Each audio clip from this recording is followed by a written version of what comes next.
Hello and welcome to the STCfit podcast. I'll be your host today. My name's Nat Jurek, and with me I'll be joined by Ben Scott and Jason Galea.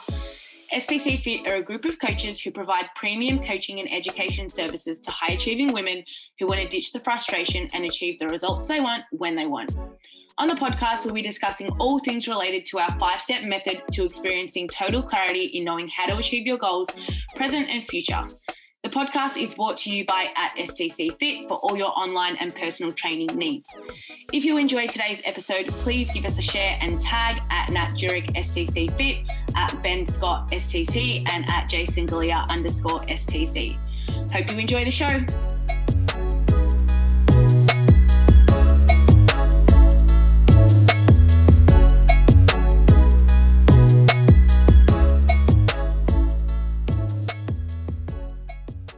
Thanks, Siri. Hello, everybody. Hello, Benjamin. What's up, Natalie? Processing the amazing news that we just heard. Another week. I feel like that's just the story of our lives now. It's like another week. I was like real cut about this one when it happened. Calm. No, like the first announcement, I was real shitty about it.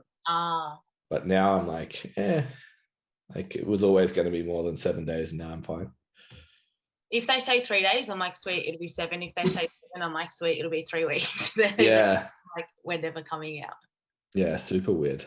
I saw this thing before and it was like, we've nearly hit 200 days in lockdown. Fuck.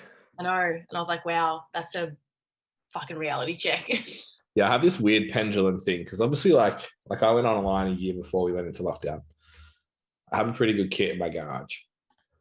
So it's like, work doesn't really change, life doesn't really change except for the weekend. So I'm like, like be grateful log, all that stuff. Can't go out for your Palmer on a Friday. Yeah. Yeah. But then at the same time, I'm like, fuck, I just want to do stuff. It's like a weird pendulum of emotions. Yeah, you just like want to do it because you can't do it. Sometimes, yeah. Yeah. It's like miss hanging out with my friends, but like it's that whole like there's people that can't work and don't have equipment and all that sort of stuff. It's like, yeah, my life's not that bad.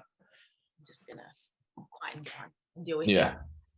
What does training look like for you now? Fucking disgusting, if I'm honest. I laugh every time I see you're like 5 million steps. So I wrote my own program and destroyed myself with 100 sets a week. No one else to blame but yourself. Yeah. So we've refined it, I think, to about 85, 90, because there's some stuff in there that was just like, nope, this is not happening. But yeah, second week I've survived. I think like having the gyms closed as well, like the 2 gym sessions that are supposed to be on machines that are not. So it's more barbell dumbbell work. It's like, that's hurting. Yeah.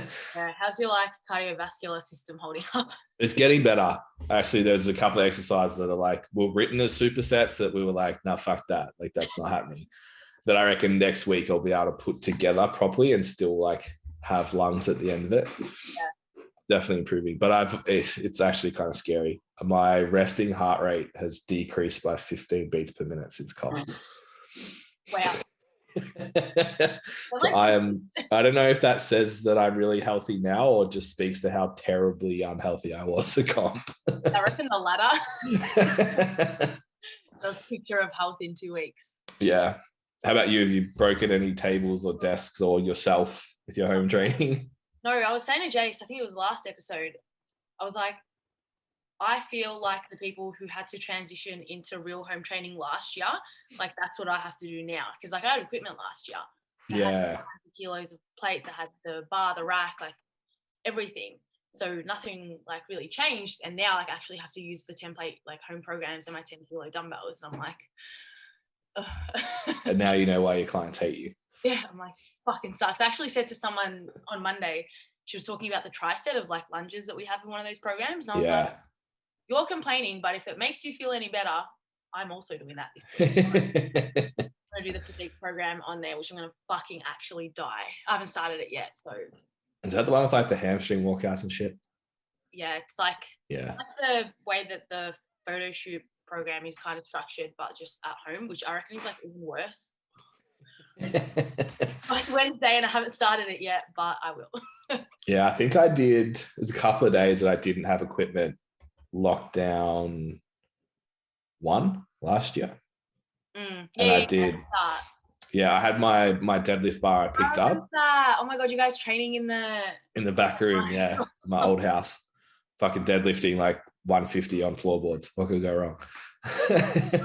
Next to a glass window. Yeah, even you were doing the templated programs, right? Yeah, I did. I think I did 2 or 3 of them. And I think every single time I was like green, like I'm going to vomit. I am not used to this much lactic acid production. This week. Yeah. Fine. So you can't get hold of any weights at the moment, obviously.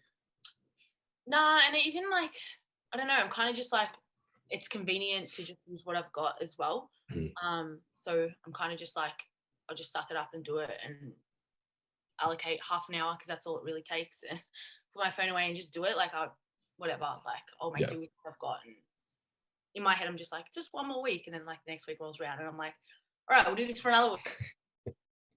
So forgive me if you spoke about it on last week's episode with Jace. What's the cut plan? Yeah, so we dropped my calories Monday. I actually asked. I was like, I don't know, I was kind of having trouble me eating. It was really weird. And I was like, can we just start this cut now? Because like I'm not really eating that much anyway. So let's just take advantage of it. Yeah. So got like 5 low days, 2 high days to keep me sane on the weekend. So yeah, it's pretty crazy. I don't know. I find it really easy to diet during lockdown anyway. Like I just don't eat until like midday, and then all my food happens in 6 hours, and then like I just go to sleep. So it's like, and there's like no social stuff. So even with my clients, I'm like, if you want to diet, like let's do this now because it's easier, I reckon. Anyway. Yeah. I was speaking to one of my girls this morning. She's like, I almost like when we go into lockdown because my diet's so fucking good. It's like last week when we went into lockdown, we went in Thursday. She had 5 dinners in a row planned with friends and family out. And she's like, fuck, it's like managing that is so challenging. And she's like, oh, we're back in lockdown. Don't worry about it. Yeah, I had the same plan. Just be like, oh, well, at least now my diet will be perfect. Yeah. Let's take those wins. Yeah, definitely. So last week, if you guys were around, I think, it was the last fortnight, we spoke about training. More so just like a brief overview, I guess, of like the common problems that we see and the solutions that we provide within our coaching system. So what we wanted to do today was sort of unpack that system in a little bit more depth and detail, so you have just a really good understanding of like a place to start so you can be more independent, I guess, in your own assessment of training and just develop that confidence so that you can refine your technique and what you're looking for. So obviously you get stronger over time. So I guess in terms of like, just to recap the problems, we kind of just spoke about like just, not really knowing what technique looks like for an exercise, not really having an idea of what you should be looking for. Something that you mentioned a lot, Ben, is like a lot of people know that something doesn't look right, but they don't really know how to fix it or like where to start in terms of fixing that. So for the most part, like that's what we're trying to provide. It's just like a system so that you can identify what those problems are, and then you have, a framework to be able to move through that. So I guess in terms of like a starting point, like we want to sort of start with like what technique is. It's very loosely defined, and I think everyone has their own definition of what that is. So I know I think you wrote this definition. Am I right? Am I wrong? Yeah, I actually sat on this. It's actually on the learning channel. We had a podcast with Thomas Lilly, and he made the comment like, what the fuck is technique? And I was like, I don't know how to answer that question. That's a problem. So I think it probably took me 18 months, 2 years to really, and it's stupid because now it's one sentence. Yeah, but it's a really long sentence. Yeah, to hear that, it's like, whoa, it took you a year to define techniques. Like, but the variables that you need in it to be able to describe it succinctly was really important. So yeah, when I was working with Laura from Fox Physio, we kind of come up with this when we're putting together some movement assessment stuff with her. So yeah, execution of a movement through a predetermined range of motion with adherence to reference lines decided upon by an individual's morphology in accordance to the target outcome. So it's a lot. And a half. I was talking about this yesterday on my stories, and it was the longest story I've had, like, and I was like, that is a big concept. Yeah, it takes a lot into consideration when you put it into place like that. Yeah. And when you pull it apart. Yeah. So I think that's probably the best thing to do, is just like take each thing, look at it in isolation, and then you can see how it all plugs together and works. So the first part is like execution of a movement through predetermined range of motion. So there's the team full range of motion group at the moment, which I've got no hate for it. We just need to be careful with that language, because the range of motion is going to be really determined on what you're trying to achieve. So your range of motion on a squat versus my range of motion is going to be different based on other factors we talk about inside technique. But what we do need is to decide what the range of motion is before we start doing the exercise, or like before we start doing working sets. So then we can repeat it, because if you can't repeat it, then you can't manage things like progressive overload and things like that, because like it's variable. So making sure you have the same range of motion every rep is the first step in terms of technique. The next one is with adherence to reference lines.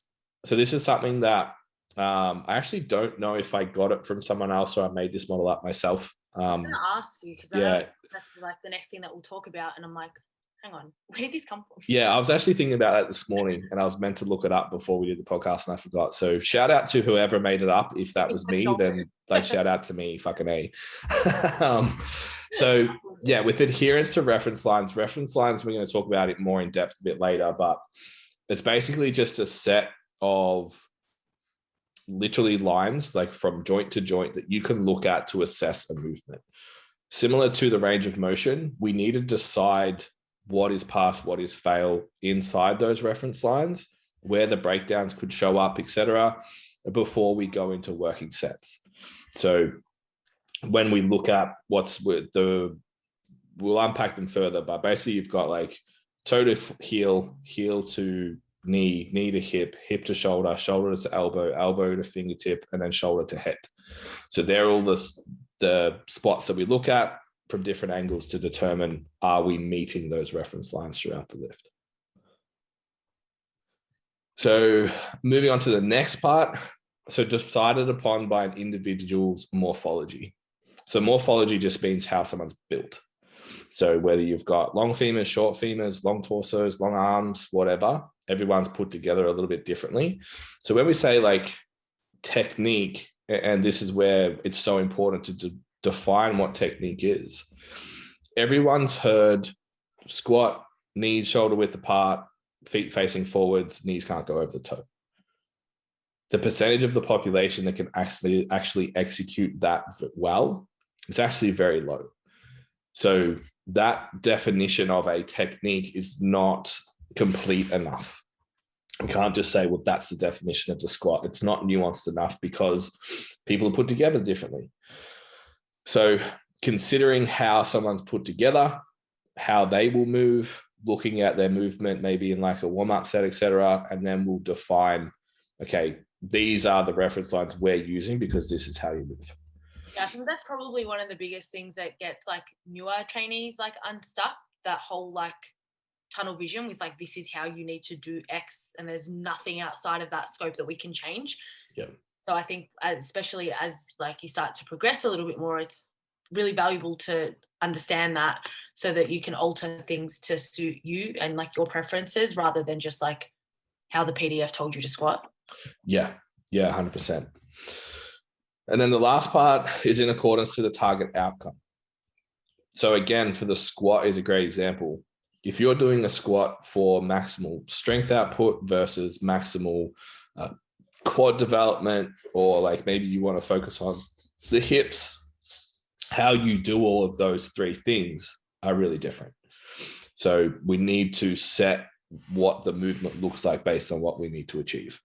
The lunge is the best example. Like if you just write a lunge in a program, it's like, what? Like that could be anything. Yeah. So the variability is there. You've got like the angle that you're going to create at the ankle, the knee, and or the hip. You've got torso orientation, like whether you're leaning forwards or back, where you're putting the load, inside center of mass, outside center of mass, on your shoulders, like what are you doing with it? And all of those things affect the outcome of the exercise. So they need to be considered within the technique. Because if you program a forward knee drive, upright torso, quad dominant lunge, and you lean forwards and don't push your knee forwards, that's an incorrect technique. But if someone else looked at it, they could go, that's a good lunge. Yeah. There's nothing wrong with it. It's just not in accordance to the target outcome. So to put it all together, the execution of a movement through a predetermined range of motion with adherence to the reference lines decided upon by an individual's morphology in accordance to the target outcome. Yeah. So I guess like the biggest thing to take away from that, I think, and like everything that we do and talk about is being really specific with like programming and what we do. And it's like technique is no different. It's like everything that you're doing is still going to be based around what you as an individual specifically needs or what your goals are. Like there's no just like blanket system where it's like everyone does things this way because that's the way it needs to be done, which is probably like, you know, the old school way that it's sort of been for a little while. So it's kind of cool as well to see like my clients question things in their program as well. Like if they see something, they're like, how do you want me to do that? Like, where do you want me to hold the load? Or like, should I be leaning over? And it's like, that's where we want to be headed. It's like, we want to be critically thinking about this stuff because I guess like the more experience you get with your training as well, like the more it matters. Yeah. And like you said in the intro, the goal, I think you used the word confidence, but obviously like we refer to the Be Bulletproof method that we use. So the goal is that when you step out of the lift, up the stairs, through the door of your gym, you know exactly what to do. So this definition of technique takes you away from, oh, well, someone said I need to have my knees together when I squat and can't pass my toes. And then someone else said it doesn't matter. This is like, okay, if I understand this concept, when I walk through that door, I know exactly what needs to be done. And that's what we talked about, I think last time we spoke, like the mature approach to training and maturing as a lifter. This is where that stuff starts to come in. It's like, okay, what's the nuance? What's the principle I take away from that nuance? And then how do I apply that as simply as possible into one sentence that describes technique? If you can get a hold of all the nuance that's behind that, then like you're unstoppable at that point. Yeah, I had this exact conversation with a new client yesterday in a consultation. We're talking about programming more so in regards to like progressing and regressing movement, which we'll get to down the track. But it was, again, the same thing. It's like, if you do that, if you know how to do what you need to do, if you know how you need to execute it, and if it's within like your ability to perform that based on the progression and regression model, then you are unstoppable. Like I literally said the same thing. I was like, you are bulletproof, like nothing will get in your way. Yeah. So definitely. I guess that like leads us to the next point, which is sort of like unpacking the reference lines and what we're actually looking for within that. So I know you ran through like what they are and what we're sort of looking at, but I guess just like unpack how that would work in application, I guess, and like what we would aim to be looking for and how that would change the way we move in the future as well. So if you guys want to look at this stuff, the articles, we'll make sure they're on the STCfit page as well. So just go to STCfit, go to media, and the articles are there. The first one, the one we're talking about now, is called 360 Degrees of Movement Assessment. And then we're going to go into Progress and Regress for Success. We'll just hit up Tam and make sure that they're there, not just on the landing page. So that means they'll probably be the first ones because Tam will have to add them for you pre-episode. All right, so I think most people that sort of listen to us will squat at some stage. And it's a great lift to start applying this stuff because there's so much going on. And I think the squat's one of those lifts that you said that like, I know it's not right, but I don't know where to start. Yeah.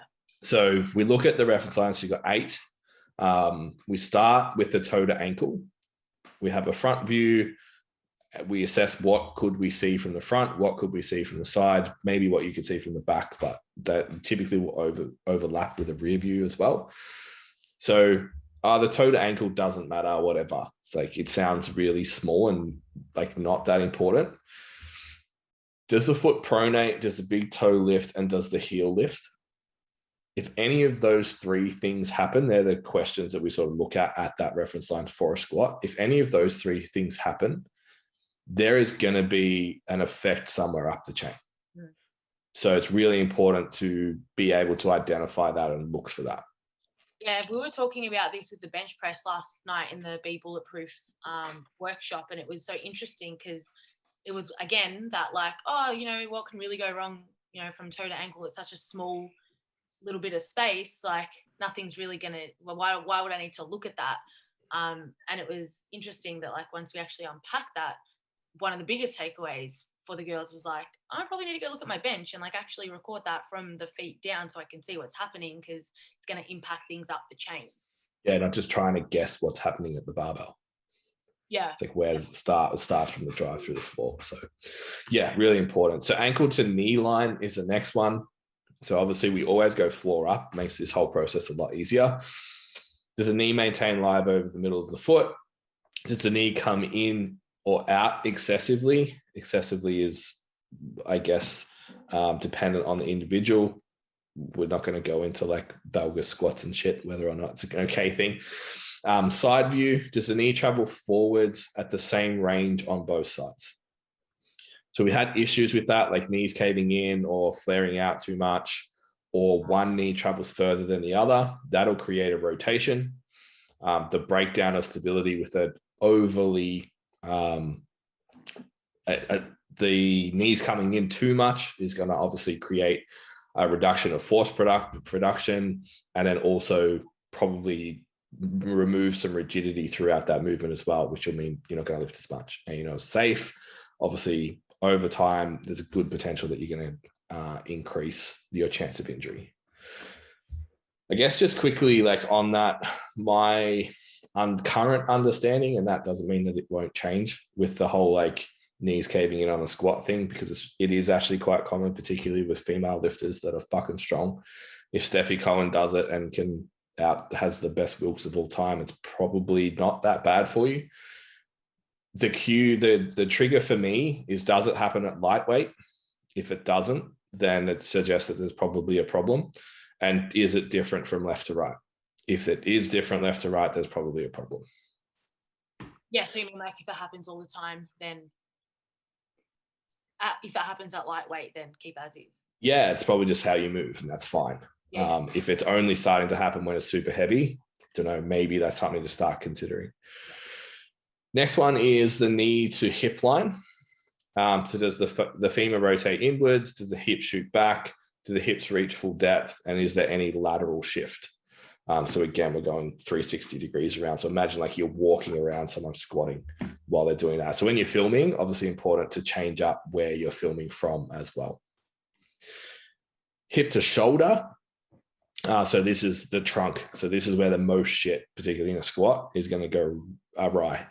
So front view, does the bar remain even? So we'll be able to see a change in bar height side to side.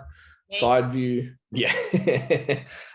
Side view, does the entire back stay locked and firm? Watch for lumbar and or thoracic extension or flexion. These are all side view. So is there excessive anterior pelvic tilt? Is there butt wink? Is the lifter able to achieve full extension, i.e. locking out the hips? Does the thoracic spine remain neutral? Does the thoracic spine rotate? So now that's front view. We're going to see a rotation. Again, that's not. Rear view, does the spine laterally flex? So there's obviously a shitload to look at within the trunk. A lot of that, where this, and actually I'll probably explain this now. What this allows you to do, and we found this with the Be Bulletproof girls as well. It's like you show them a lift and you say, okay, so what's happening here? What's happening in this lift? And they're like, oh, they're losing their lats, or they're losing their upper back. And it's like, well, what does that mean? We all say these things and we don't necessarily have a good understanding of what it actually means. Or there's a, like with the butt being sunk, it's like, oh, we're losing, like you're not stable in the hips. It's like, well, what does that mean? What's actually expressing?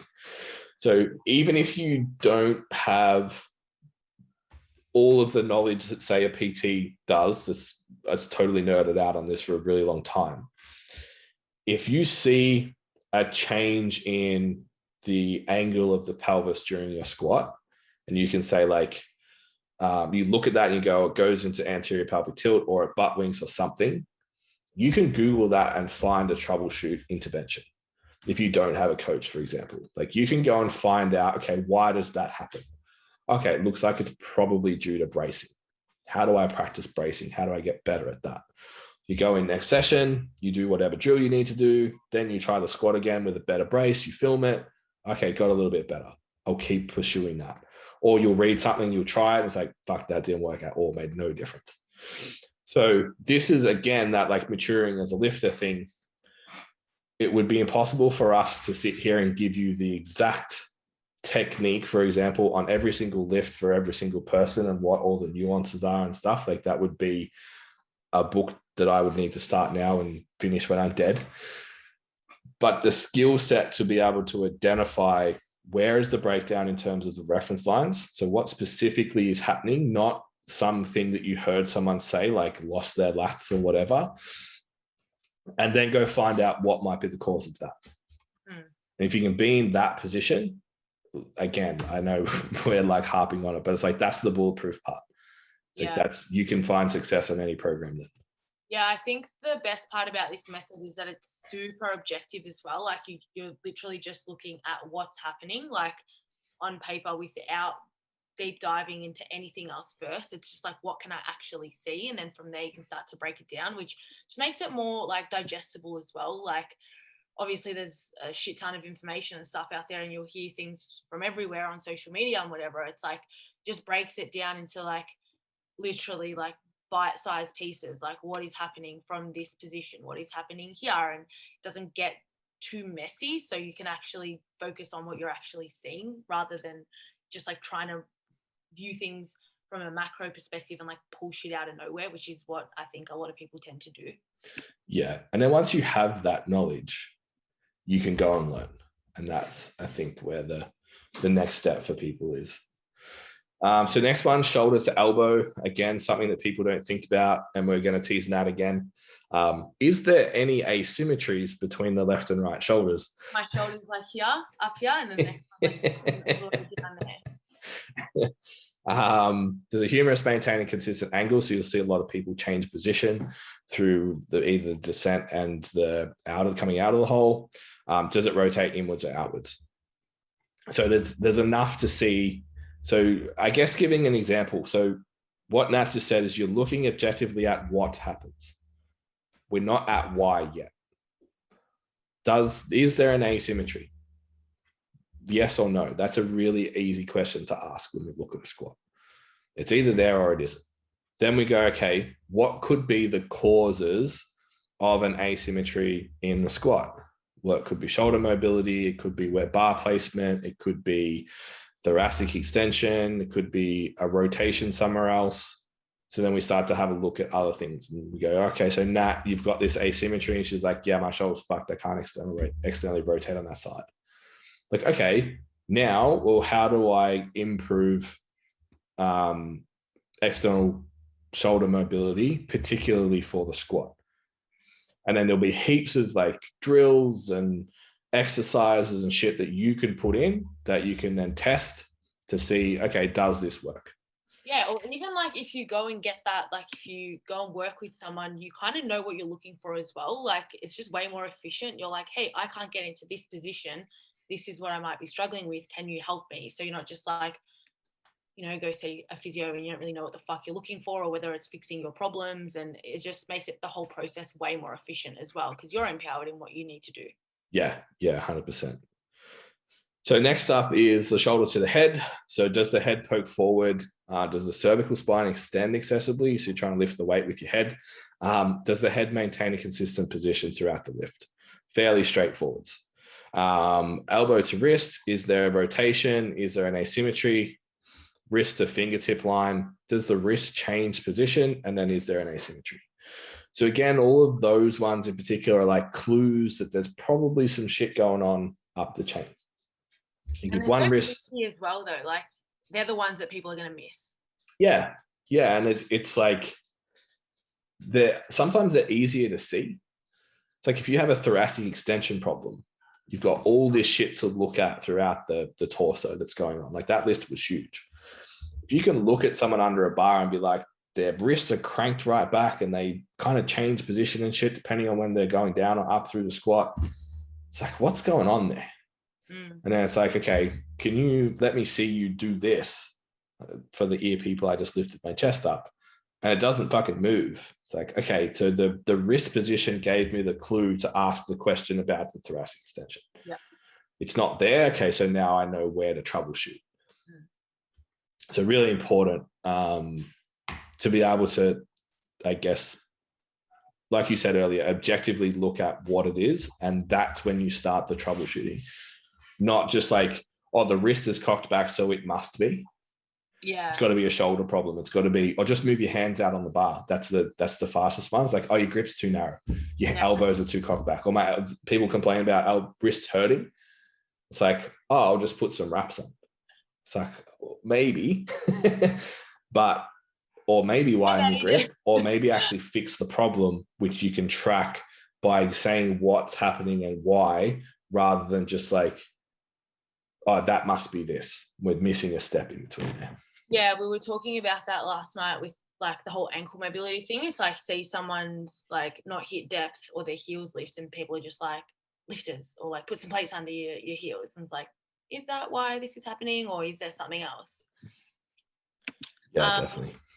So if this is, well, it probably is if you're listening to this or if you've maybe just started unpacking this, it's like your first exposure. We recommend just like going to like look through all of your lifting videos and start to just practice using this system, like and applying it to your lifts. The more regular you do it, the faster you'll also be able to like pick this stuff up. When you first do it, you probably need to sit down for like a solid period of time and actually like replay and go back and go back and go back and have a look again and again. But the more often you do it, you'll be able to just identify stuff like as you're training, maybe, you know, show someone else and have a discussion about it. We do it all the time when we're training together and it just makes that whole process so much more efficient. And with that, I would suggest if this is new for you, a new concept, check out the article. Like most people visually will be able to take that information on a lot easier than listening to me just reel it off. Yeah. Yes. So that kind of takes us to the next system, which is the progression and regression model that we have. So again, I'm going to ask, did you like put this together? Yeah. Laura, was it you, Laura? I did this one by myself. Oh, man. Something in that big head of yours. Sometimes I say relatively intelligent things. So if, I guess, like you're new to progressions and regressions, we probably need to have an understanding of like why they matter and why they're important.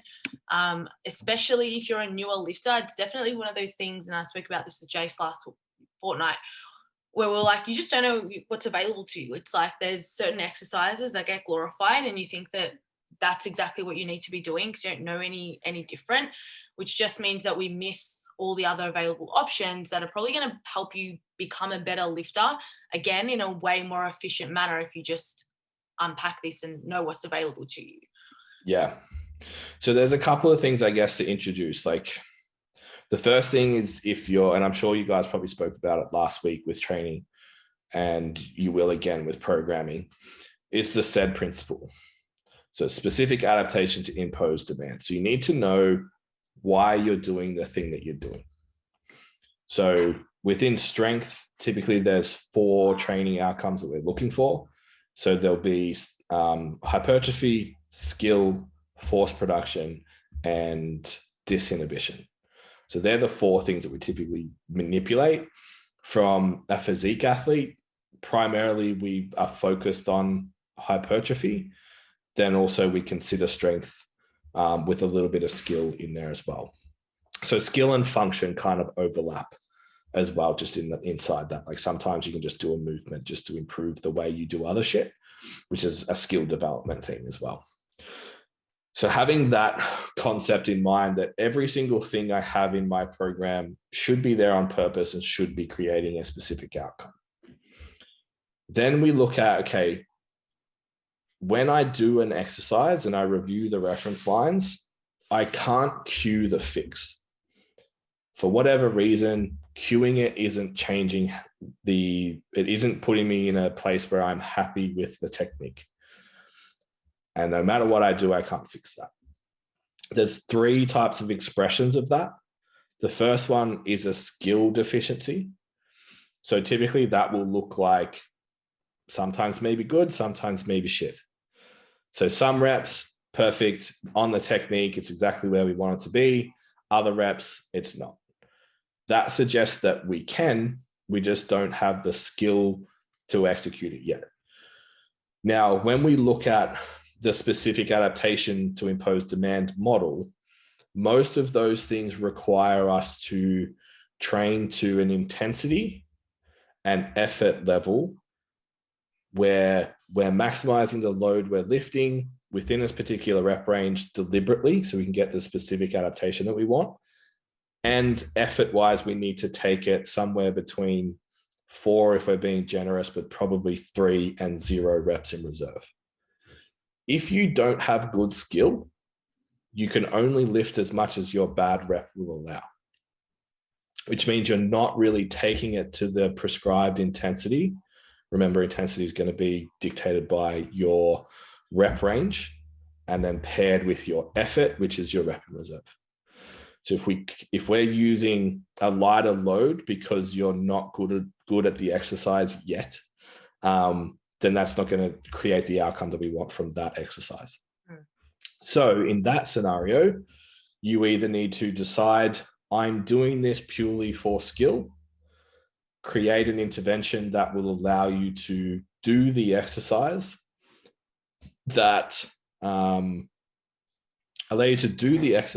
within a good enough technique. So we'll talk about all the progression and regression stuff later, but that might just be like tempo work. I'm just going to squat really slow with a fairly light weight and just learn how to do it because I just really want to squat. So that's one option. The next one is a strength deficiency. So somewhere, typically this is like a specific part within the chain isn't strong enough to deal with the loads that you're trying to expose it to. So an example I like to use is like the upper back in the squat. Now, before we dive into this, 95%, I would guess, of the people listening to this more than likely are going to have skill breakdowns more often than they have strength deficiencies. To test that is if you did what felt like a perfect rep and something broke down in it, and then you did it again, it was the same thing that broke down, then that suggests that it's a strength deficiency.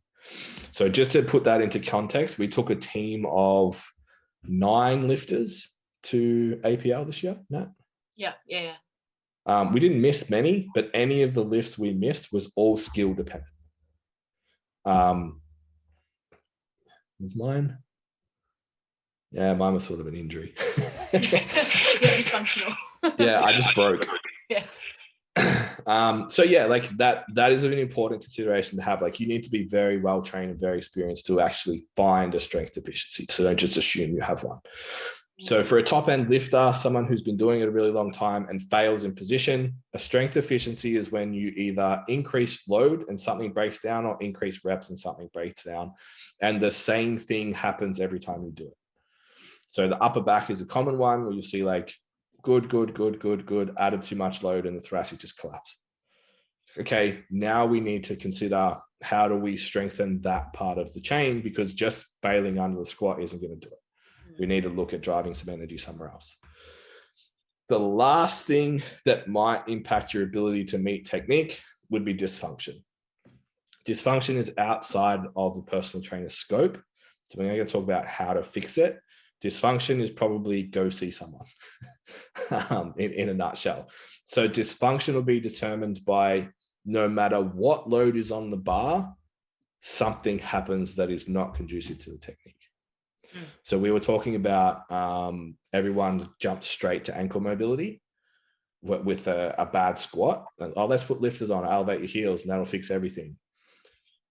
If your squat with no load and you've got the skill to do it, you can get into that position well, then that means that it's not that later. If you're squatting with no load and you can see there's a range of motion that happens through the knee and then it just stops, and that happens with no load, no difference whether I put 100 kilos on or 0 kilos on, that's a dysfunction. Yeah. That's when we refer out to whoever. Since Laura contributed to the episode, we'll give Fox Physio a shout out because we work with them a lot. Yeah. So they're the 3 things that we would look at. Most people we work with, it's going to be skill dependent. Most people we work with have strength and or body composition goals.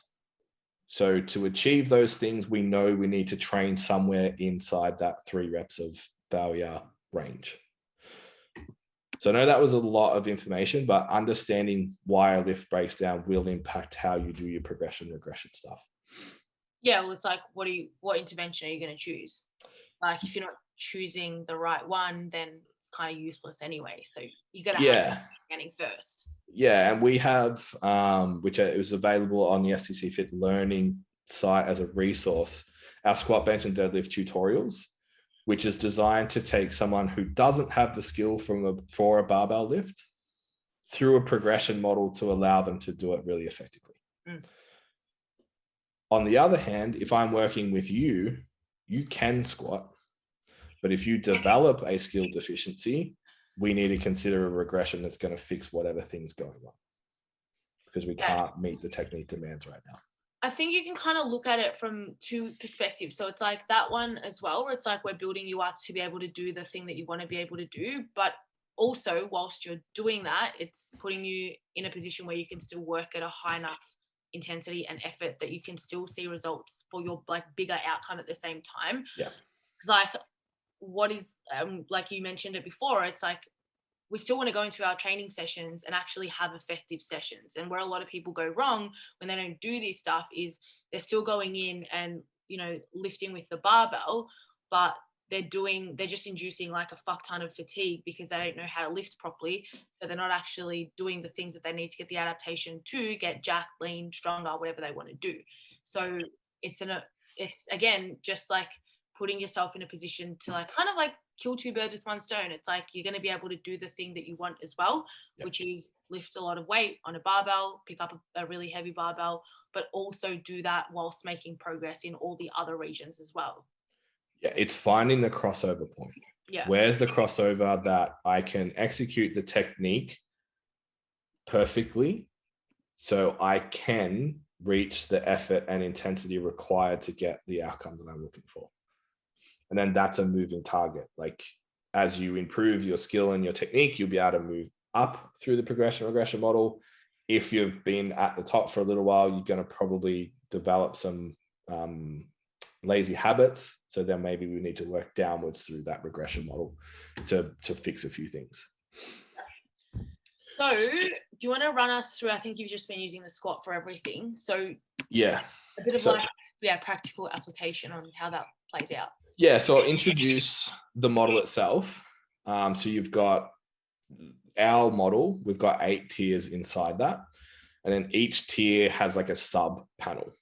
So you've got your goal movement, this is based around your goal movement being typically one of the big 3 or like a big compound movement, full body. Your first things that we can do, like we spoke about before, is like slow it down. Allow yourself just to get better at it and practice it with a lighter weight. Accepting that might mean you can't take it to the intensity and effort level that you want to. But typically with a tempo lift, you would be able to take it to closer to failure than the full load because you slowed it down and the technique is better. It'd just take a longer set to do that with less load. The next option is to provide like a tactile support. So things like boxes and bands, T-shirt touches, that sort of stuff. So they exist inside each of these tiers as well. So tier 1, goal movement. Tier 2, we modify the exercise to reduce the skill demand. So we make it a little bit easier. 3rd tier, we move the load. and try and force a specific challenge in the pattern somewhere that we're seeing it's not working out, that we want to challenge specifically. Tier 4, we remove a layer of input. So if it's a full body, we want to split the body in half, maybe just focus on upper body, just focus on lower body. Next, we provide external stability. So think of that as something to hold on to. Then the next step from there is provide forced positioning, which typically just going to be a machine. Then we isolate. And then tier 8 is typically means that there's some sort of dysfunction, injury, whatever, and you would replace that with a drill that would come from your allied health professional and not your personal trainer. So how does it look in real life? We'll use the squat again.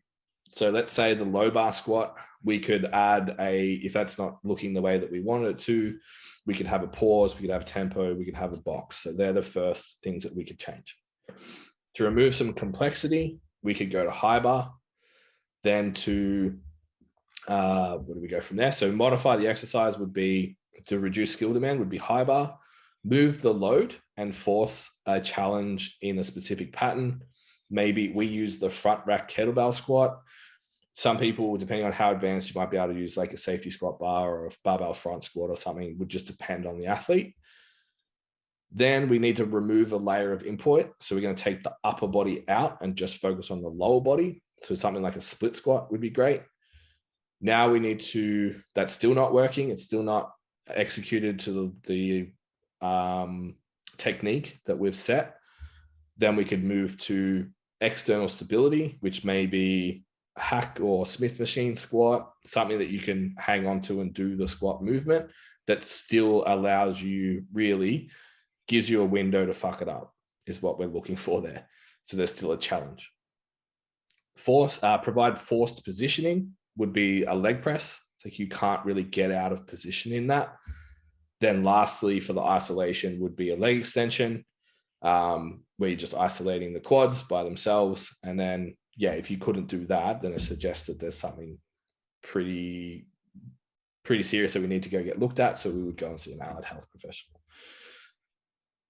So one other important consideration with all of that is that these are progression regressions, but let's say we see a tendency with the high bar to every now and then we have a skill breakdown in maintaining our upper back position, ribs flare, whatever it is. We could use something like a front rack kettlebell squat that's the regression of that exercise somewhere else in the program to help challenge that throughout. So it's a useful tool at looking at what other exercises can I use to get better at the goal exercise as well. Yeah, I like it. It's really comprehensive, I think, and like especially the way that this is laid out. And you guys can again jump on the article and actually see the graphic, but it's literally like foolproof. Like you just work your way up and down the layers, and yeah, it's really, really easy to follow as well. Yeah, and even if you come in, say like your split squat sucks, technically that's already down at like tier 4. Even if you come in there, you can still use the model. It's like, oh, my split squat's not very good. What could I do? Well, I could provide some external stability. So I could either hang on to something, or I could find like I said, the hack or the Smith machine and do the same exercise, but with something that's going to provide me some stability so I can just get better at it.